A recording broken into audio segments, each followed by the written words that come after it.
So Donald Trump is back with yet another conspiracy theory and why more of his political opponents should be in prison. This one is going after Huma Abedin. She was the top aide to Hillary Clinton. Why?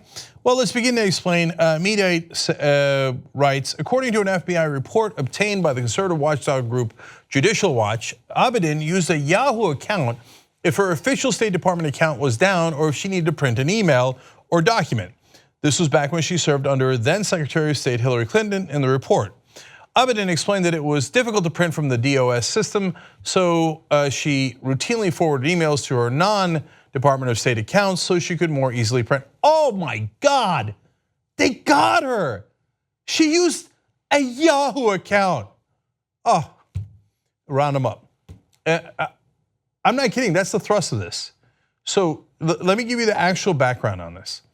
So they say it was a big problem that she's transferred some official emails to her Yahoo account, and the Daily Caller, whatever they are, then wrote a new article about this saying Judicial Watch got the emails and some of them were on the Yahoo account, and then Yahoo was infiltrated and hacked.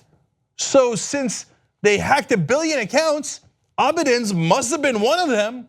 So she, I guess, kind of must have exposed some of those emails to potential hackers.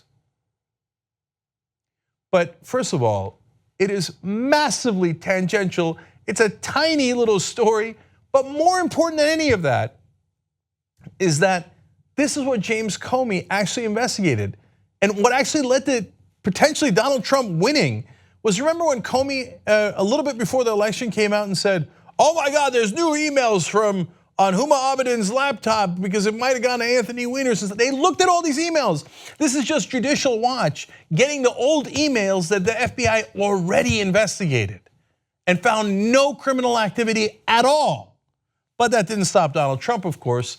So he tweets out, crooked Hillary's top aide, Huma Abedin, has been accused of disregarding basic security protocols. She put classified passwords into the hands of foreign agents. No, she didn't. No, that's because she has a Yahoo account insanity, right? Remember sailors' pictures on submarine? Jail. Deep State Justice Department must finally act. Also on Comey and others. You're the president of the United States of America. If you want your Justice Department to take official action, you think there's a just cause, you're worried about a crime, pick up the phone and call them. I don't think he realizes that he's president.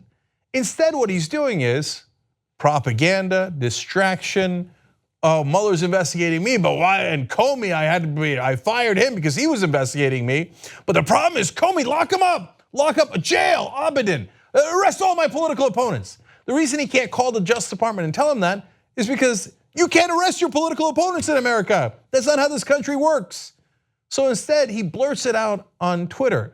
And when he does, it becomes official because the president said it. And it creates a giant media cycle. So more important than this stupid story, I want to, of course, break down the hypocrisy of this story and show you its irrelevance, but also to show you how the smear works.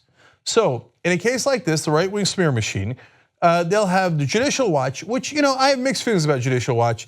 I think the conservatives have all the right in the world to have a legal organization that is their own, that pursues it. But a lot of times they dredge up stuff that they just for the rest of this smear machine to work, okay?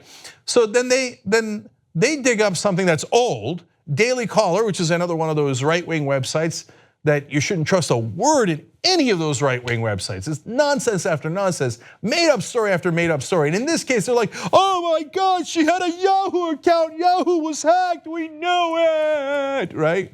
So then it goes on Fox and Friends.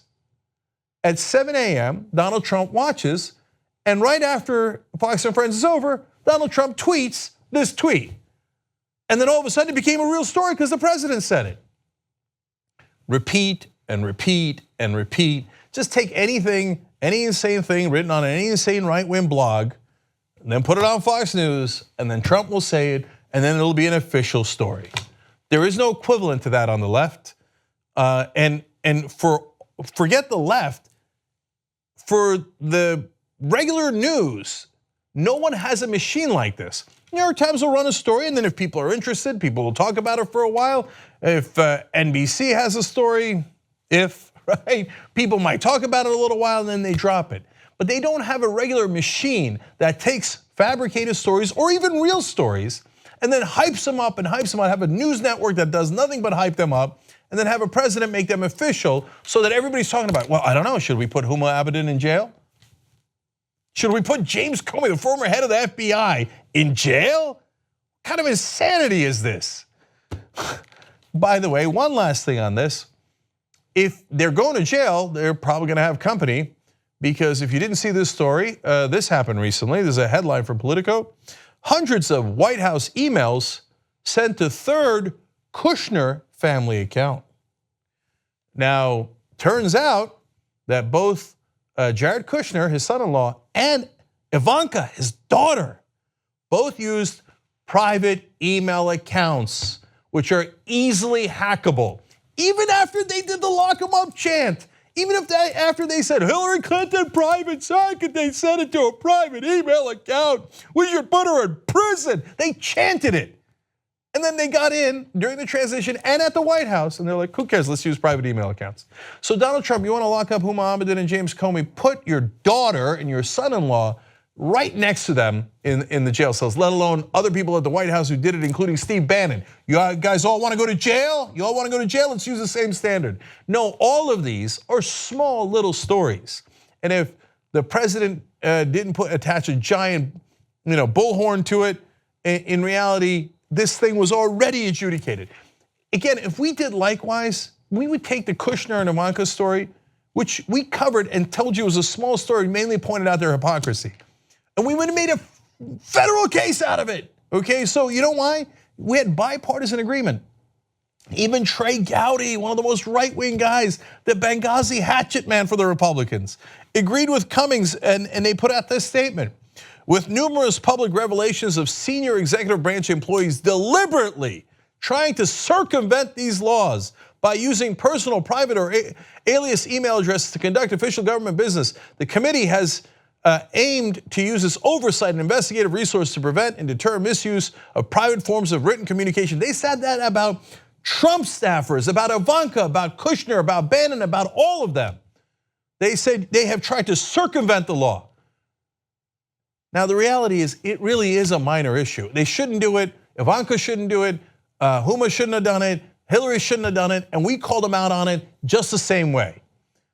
But if we were the right wing, we'd be like, lock them up, they circumvented the law. Why isn't Ivanka in Guantanamo Bay yet? One side lies and does giant smear jobs, the other side is rational. That's the difference in America. If you become a member of the Young Turks, you'll be saying, I'm like a smart person. So do it right now, tytnetwork.com/join. Get the whole Young Turks show every day.